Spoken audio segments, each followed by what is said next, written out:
magandang araw mga kakuya Dens. Yan, pahatid ko lang kay Mrs. dito sa Carmona at pabalik na tayo ng Timbaw. Excuse me po. So napablog ako ngayon at doon sa vlog ko na patungkol sa batas na nag-i-exist para sa mga e-bikes, no? Sana panoorin nyo na may mga e-bike ating mga kababayan. Ay may nagtatanong sa akin doon, wala na daw akong vlog patungkol sa sa Bajaj 3 wheels. Pasensya na po talaga, medyo busy lang talaga. At ito, patapos na kasi yung school natin, semester. Ngayong taon na to, dahil babakasyon na for Christmas, speaking of e-bike ko yun, ay busy lang talaga. Mahirap talaga pag nasa management kang position, tapos may mga teaching position ka na. Anyways, may nakikita kayong bago dito sa akin. Ito. Binili ko sa Shopee dahil nga, di ba sabi ko na nakaraan, sira yung aking speedometer. Ngayon, gusto ko kasi talaga nakikita yung speed ko para kita ko yung yung top speed na nararating na yan pag nasa maluwag akong kalsada. And this is what we call this, GPS speedometer. Naka-base siya sa GPS nung sakyan mo. So this thing ay magkano ba to? Around 300 ata to sa and malaking tulong kasi tingnan nyo, digital na siya, kitang kita pa, maliwanag madilim ang ang paligid, kitang kita yung ang tawag ito, speed mo. So 5 volts siya, sasaksak mo siya sa isang USB port. Ngayon ako, meron akong di ba yung ang tawag ito para sa cigarettes, pag sindi ng sigarilyo. Kaya lang kasi maluwag, kaya order ako ng palibahong ganun. So ang style ko ngayon, doon ko siya sinasaksak sa USB port ng radyo. Pero kung wala kayo naririnig na radyo, kasi nga naka-aux siya, mode. So para lang mabigyan ko ng power to at matesting. Pero pagka dumating na yung order kong bago para sa tawag ito, yung sa sigarilyo, yung pansindi ng sigarilyo, hindi ko nagagawin yun. So kahit naman hindi sira yung inyong speedometer, baka kung gusto nyo yung digital speedometer, ito po siya. Tingnan ko kung may ilalagay ko sa aking video kung saan ako umorder. Uy, free pa. Hala, sige. Ay, nako. Anyways, balik tayo. Kaya mga kapar, ako rider din ako, nagmumotor din ako ayusin natin yung pagmamaneho natin. Hindi tayo lagi nagmamadali nakikipagkarera o tayong kamote.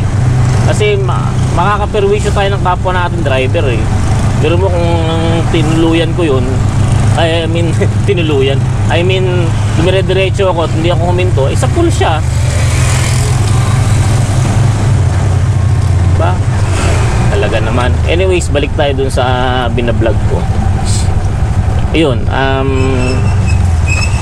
itong digital speedometer na to, ayan, nakita nyo man, gumagana siya. I think na ibibigay naman niya yung tamang reading ng speed. Kasi ang ginagamit niya nga is GPS. Around 300 lang, mura lang. Yung iba kasi nakikita kong GPS speedometer nasa 1,000. Pero to 300 lang. Kahit ayos yung inyong speedometer, pwede nyo siyang magamit kung ang trip nyo ay digital speedometer. Tingnan nyo yan, diyan ko nilagay sa harapan, kitang kita ko siya sa aking view. Yan, malaman ko kung anong speed ko. Yan. So tingnan natin kung may post ko sa video ko yung pinag-orderan ko, para kung sa mga interesado, libreng ang tawag ito, libreng advertisement pa yung shop na pinagbilang ko. Hindi ko yung kilala ha. Anyways, ayun, sa naghahanap sa akin ng paggamit ko ng Bajaj RE, sa ngayon kasi ang nagiging ko lang talaga ruta, bahay work. Tapos yun, hatid kay Mrs. pag wala akong pasok. Gaya ngayon, natid ko siya sa Carmona, pabalik na akong Timbaw, ganun lang. At natigil din ako ng pag-angkat ng kopya sa Taguig kasi pareho napapagod din kasi ako, umaangkat ng imbis na pahinga ko na lang yung linggo, kailangan ko pang bumahin ng Taguig para umangat ng kopya. And then si Mrs. naman, siya yung nagdadala sa trabaho niya, sa mga may order, ganon. So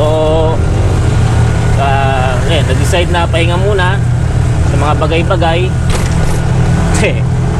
Kaya hindi ako nakakabiyahe na. So yung ganun lang ang ruta ko ngayon. At trabaho bahay lang. Sa mga naghanap sa akin, salamat naman at may naghanap sa akin. No, kasi simula nung hindi ako nakakapag upload tayo. Teka. Simula nung hindi ako nakakapag-upload, yan, nakita ko talaga bumaba yung trend ng ko eh. Ng watcher ko eh. Ayan, sige, sige, luwag-luwag ng kalsada nyo eh. Baka i-bash nyo ako ha. Sabihin, luwag-luwag ko, di ko pinagbibigyan. Hindi ganon, luwag-luwag ng kalsada, kukunin nyo yung linya namin. Nagbibigyan ko naman, uminto nga ako eh. Marami talaga. Alam nyo, mga ilang araw na ako napipikon sa mga pasaway na driver talaga. Yung nakaraan lang, tricycle. Dito rin, sa daanan na rin na yan. No?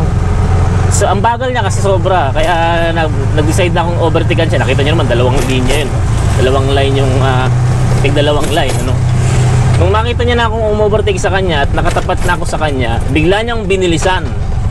Inarurot niya para habulin ako. Eh, siyempre, nasa kabilang linya ako. Buti lang, wala akong kasalubong. Nung matapatan ko siya, sinabihan ko, matanda pa naman yung driver. Sir, baka naman ako. Eh, makakapatay ho kayo ng kapwa driver sa ginagawa nyo yan eh. Kung ayaw nyo magpa-overtake, hindi ho pwede yun. Nasa batas ko, kapag ka nakapag-take off na ng overtake yung nasa likod ninyo at hindi nyo pinagbigyan, may violation kayo doon, baka di nyo alam. Okay. Anyways, nandito na ako malapit sa Langkiwa na hihinto ako dun mamaya sa Dali. Mamimili ako. May utos sa akin si Commander. No? Ayan, yung mga kapwa natin naka-e-bike dito sa Binyan ay naglabas na po si Chairman Lim ng pamantayan sa mga kailangang irehistro at kung saan lang pwedeng papayagang dumaan yung mga iba't ibang klase ng e-bike. Kaya yun yung ginawa kong vlog na nakaraan. Again, papasalamat ako sa mga naghahanap sa akin. Ito pa po, okay pa po si Buknoy at meron siyang bagong gadget. Magbigyan na nga natin ito. Okay, ito eh. Digital speedometer po. Yan. Ako kaya ako gumamit yan kasi sira yung aking talaga speedometer. Ngayon kung gusto nyo, kung trip nyo gumamit ng digital speedometer, di naman sira yung speedometer nyo, sa akin kasi sira. Pwede po kayong mag-avail nito at bumili. Actually, nakakaano siya.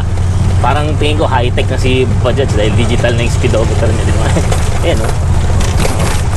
So, inaayos ko na lang yung linya niyan para hindi na ako kung makakakuha ko ng 5 volts na rekta na sa linya ng kuryente nito ni Buknoy, hindi ko na siya padadaanin sa mga saksakan pa, tulad saksakan noon.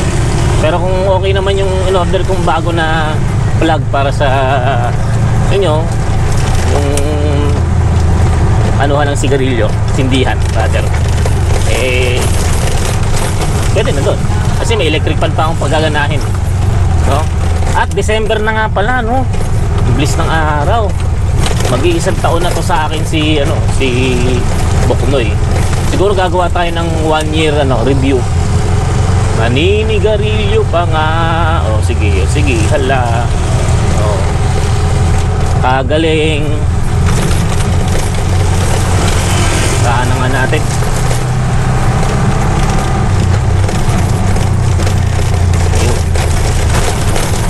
So,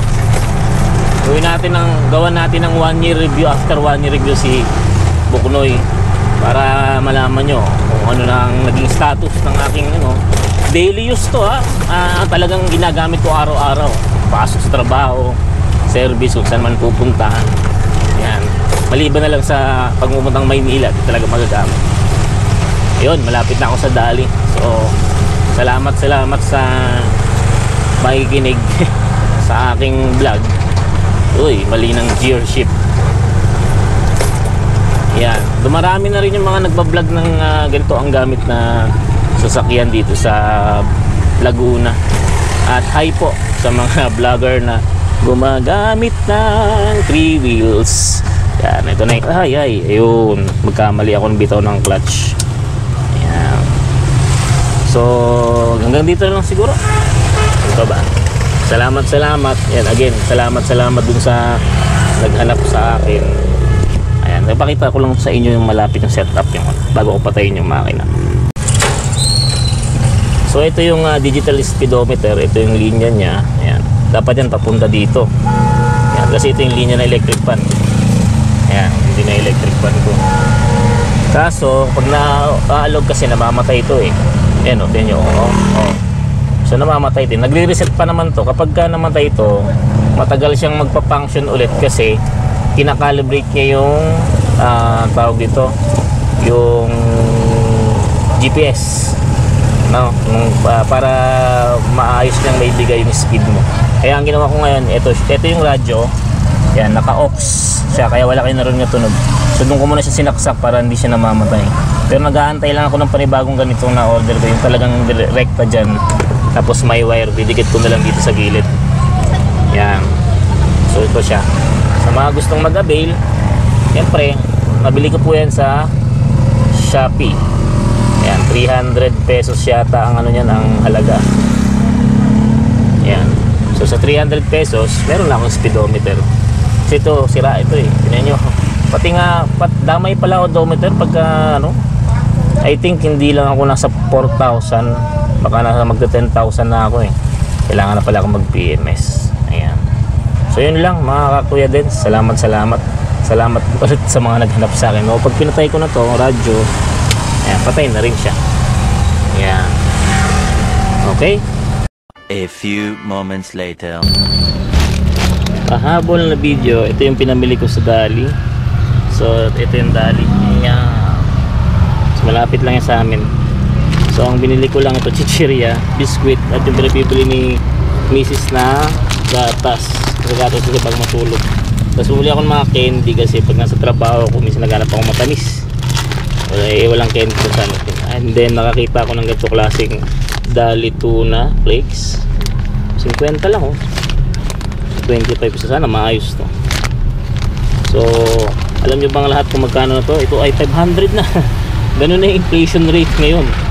Ito lang yung 500. Dati nung bata pa ako, pagka namimili kami 500, marami ka nang may ilalagay. So yun, ito 500. Dito lang yan sa likod. Ito yung kagandahan ng may budget ka. Ayan, pwede mo ilagay dyan sa likod ngayon yung mga pinamili mo. Nung nagmumotor ako, sasabit pa yan. Yun lang, pahabol na video.